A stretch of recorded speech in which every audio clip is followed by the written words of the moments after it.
If you've been following Dragon Ball for a while, you've probably found yourself wondering who would win in a duel between Godita and Vegito. I made a video here on the channel that caused a huge controversy because I, who am on Team Godita, meaning I'm more of a fan of that fusion, said that Vegito would have the advantage. This discussion sparked numerous debates and comparisons, but the main point is often overlooked. We're talking about characters who, even though they're fusions of the same pair, have completely different behaviors, fighting styles, and contexts.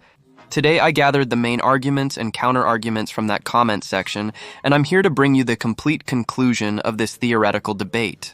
This debate predates many viewers. Rather than providing a direct answer, the aim is to offer a unique perspective.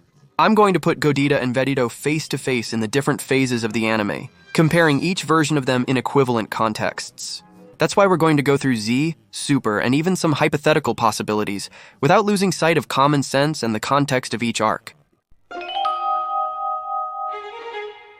Let's start with the first theoretical clash, Vegito versus Buhan, from the Majin Buu saga, one of the most desperate situations in the series. Buu had not only absorbed Gotenks and Gohan, who were already huge threats on their own, but also had Piccolo's intellect. Interestingly, in the anime, Vegito's first appearance is in his base form, yet he still makes an impact.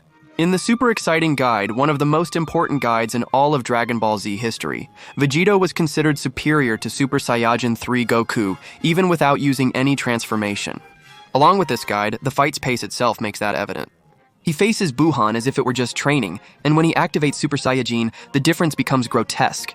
He does this on purpose, acting as bait to be absorbed and free everyone who was inside Buu's body. This reveals one of the first major differences between Vegito and Gogeta: strategic coldness.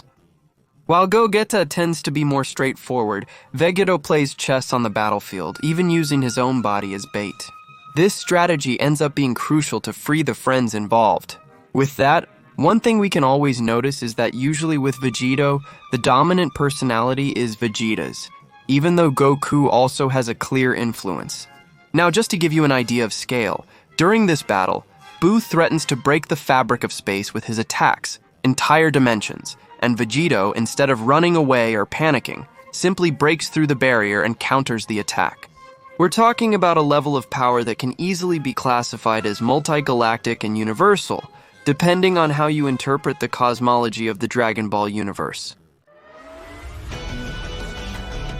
Jumping now to one of the most memorable moments of Dragon Ball in theaters, we have the fight against Janemba in the movie Fusion Reborn.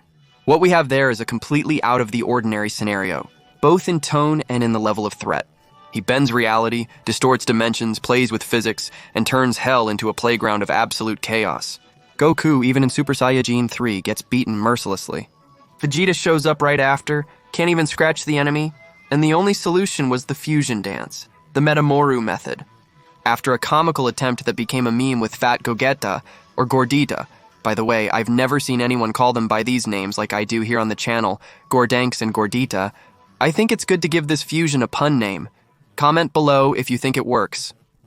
In the movie, the two finally perform the fusion dance correctly, giving birth to Gogeta. Unlike Vegito, who analyzes the enemy slowly, Gogeta arrives ready to end the fight swiftly. That's because, before the Super Retcon, the idea with Vegito was that the fusion would be eternal. As for Gogeta, it was to use everything he could in those 30 minutes and finish off the opponent. And that personality stayed the same even after the retcon. That's why he doesn't talk, doesn't joke around, and doesn't waste much time either. He destroys Janemba so efficiently that the fight seems unfair. This brings up an important point. Godita is the warrior who shows up to end the problem, the executor. His personality is a balance between Goku's boldness and Vegeta's quiet arrogance, but with a touch of coldness that's rare in both. He's more practical, the mission comes first, but his fighting style is more like Goku's. Now let's think in terms of scale. In the movie, Goku Super Saiyajin 3 emits such intense energy that it shakes the entire afterlife. That world includes heaven, hell, and other dimensions. You remember, even in his base form, he was already able to influence those regions. But this is Super Saiyajin Godita, who in seconds eliminates this threat. This is one of the character's great feats. He doesn't give the enemy a chance to grow or adapt. Unlike Vegito, who likes to provoke, Godita is more surgical. The price of that is that we see very little of his fighting, and even less of his personality while fighting. Against Broly, he defeats him almost the entire fight without speaking. Another interesting point is the technical limitation of the fusion dance, which was quite controversial in the previous video. While the Potara earrings fuse the two fighters immediately, the dance requires that Vegeta and Goku's powers be balanced, which can restrict the fusion's maximum potential. I've seen a very interesting comment saying that Godita's fusion would be more balanced precisely because of this leveling, and also that there's no proof that this leveling makes the fusion weaker. And that's true. After investigating, I found evidence in both V-Jump magazine and Dragon Ball Super Broly movie materials that supports what I mentioned in the previous video. Gogeta and Vegito have the same power. But the comments on that video basically, even though Gogeta is my favorite, were pretty much defending arguments that don't really hold up for Gogeta. And we'll understand this a little better from now on. But after all, who is more powerful? Vegito against Buhan or Gogeta against Janemba? In this case, before the retcon, the Potara fusion had pretty much all the extra benefits. Besides trying to fit it into the chronology, I even made a video about the Dragon Ball movie timeline that not many people watched, but it's very useful. They likely mixed it up with my previous video about the Dragon Ball timeline. The Janemba movie takes place before the moment when Vegito fights against Buhan. And if we consider that they have the same powers, just because it's later, when Goku and Vegeta were stronger, the Vegito who fought against Buhan would be more powerful. And now let's get into the territory of Dragon Ball Super, where everything gets more complicated. In Dragon Ball Super, the plot becomes significantly more complex. That's because besides the new transformations, the very logic of fusions was changed in several ways. And yes, that changes the game. To start with, the duration of the Potara fusion was officially shortened. Remember that idea that the fusion was permanent if used by non-gods? Forget it. In Dragon Ball Super, Vegito Blue himself splits apart during the fight against Zamasu. The power used was too high, causing the time to run out prematurely. In other words, the more intense the battle, the shorter the duration of the fusion. But here's a major point that a lot of people commented on down below incorrectly. They said that because of this retcon, Godita became better because he lasted longer. However, even though it seems in the anime that Vegito only spends about 5 minutes fighting Zamasu, in the manga it's explained that he actually lasted 40 minutes. In other words, Godita's fusion lasts 30 minutes and he lasted 40. That means Vegito still lasted longer. And let's analyze this part. It's only in Grand Tour that it's considered that using too much power can also cause the fusion to break apart in Godita. But probably Godita had much more power than Blue when he faced Broly. I'm sure that Godita could even use Ultra Instinct if he was pushed, because he has the best of both Goku and Vegeta. Goku nearly awakens Ultra Instinct during the battle, and even though he doesn't display it, it doesn't mean he lacks the ability. In essence, he was far from using his maximum potential. As for Vegeta against Zamasu, he got closer to using his full power. A clear explanation is that Gotenks himself, when he uses Super Saiyajin 3, which was already close to his maximum power, ends up losing the form because he used too much power. As for Vegito in the Buu Saga, he didn't diffuse because he had much more power than that. He definitely had Super Saiyajin 3, but alright. Another point to consider is that Super also re-evaluates the fusion multipliers. It was once thought that the Potara earrings multiplied Goku and Vegeta's powers together. The super exciting guide mentions this, and I think it's more sensible. I disagree with many elements depicted in the Dragon Ball Super anime that aren't present in the manga version. Like, for example, that Dispo has the speed of light when that barrier was broken a long time ago. And the Super anime makes it seem like that's something new. Anyway, Super suggests, through Vados, that the result of the fusion would be closer to a sum of the powers multiplied by 10, and not that raw multiplication from the old guides. But I'm not going to consider that, and it doesn't even make sense for the narrative of any fusion fight. It doesn't make sense. It makes a little sense for Kefla, but for Gogeta and Vegito it doesn't make any sense, which becomes a plot hole.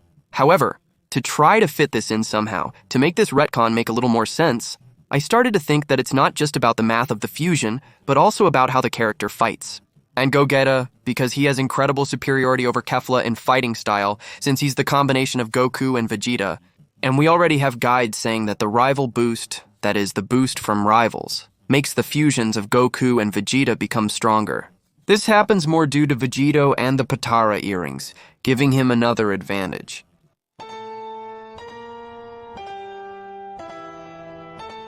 So, in the end, the starting point is that both fusions have the same power. That's already confirmed. However, according to the guides, it seems that only the Potara fusion has the so-called rival boost. the boost from rivals making the fusion even stronger, but I'm not going to consider that here in this fight, and I'll say that they have equivalent power. Vegito also has a structural advantage, as the Potara doesn't require power leveling, which could be used as a counter-argument, but I'll omit that as well.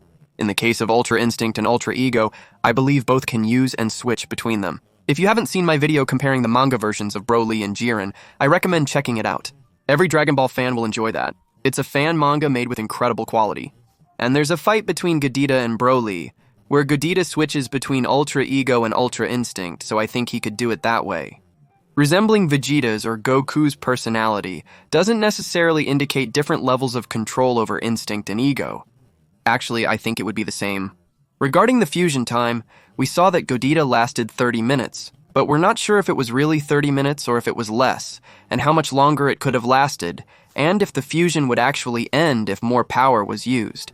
There's no way to know, it wasn't said yes or no. In Vegito's case, the fusion was undone, but it wasn't just 30, it was 40 minutes, so it lasted longer. And it was blue versus blue. Remember that Godita was already at a stage where Goku and Vegeta had much better control over Super Saiyajin Blue. In fact, this was mentioned in the manga, because they went through a whole training to waste less and less energy in that form, and by wasting less energy, the fusion would last longer, since it's a more efficient form. You could argue that when reaching Ultra Instinct, for example, which uses a lot of energy, or Ultra Ego, Vegito could separate earlier, but that's just speculation. Apparently, the arguments for Vegito are stronger, even if they have the same power, but to be fair, it's that they really have the same strength, that Vegito lasted longer than Gogeta, and that Vegito also seems to have advantages that aren't so clear if they're really advantages. But on Gogeta's side, the only advantage would be a supposed speculation that those 40 minutes could decrease in other cases. However, that's also uncertain and a matter of opinion. Guys, sorry for my nasal voice. That's because of sinusitis and the extremely cold weather. I'm recording this video at 3 in the morning, but I hope I made things clear for you, so leave a like, it's really important. If you're on your phone, hit the hype bar button. Subscribe for the next videos because we're really close to reaching 400,000 subscribers. So watch my videos here on the channel, there are a lot of really good ones, especially this one about the bro universe of Eren manga, which is an amazing manga and probably one of the best videos I've ever made. It's pretty viral, maybe you've already seen it, but it's worth watching again. And if you haven't seen it, just watch it, it's right here on the screen. And that's basically it, guys. I'll see you in the next video. That's it for now, and I'm out.